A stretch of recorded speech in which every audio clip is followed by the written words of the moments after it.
சமையல் எரிவாயு சிலிண்டர்களுக்கான மானியத்தை நேரடியாக பயனாளிகளின் வங்கிக் கணக்கில் செலுத்துவதன் மூலம் கிடைத்திருக்கும் பயன்கள் குறித்து மத்திய அரசு வெளியிட்டிருக்கும் தகவல்கள் தவறானவை என மத்திய தலைமை கணக்காயரின் அறிக்கையில் குறிப்பிடப்பட்டிருப்பதாக தகவல் வெளியாகியிருக்கிறது.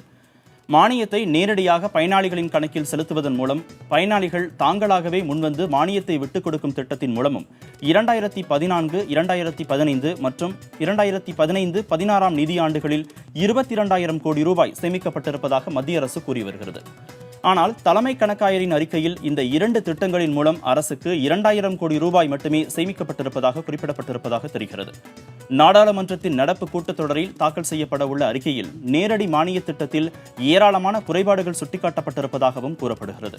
அரசு வழங்கும் மானியத் தொகை வெகுவாக குறைந்திருப்பதற்கு காரணம் சர்வதேச சந்தையில் பெட்ரோலிய பொருட்களின் விலை குறைந்திருப்பதுதான் என்றும் அறிக்கையில் சுட்டிக்காட்டப்பட்டிருப்பதாக தகவல்கள் தெரிவிக்கின்றன.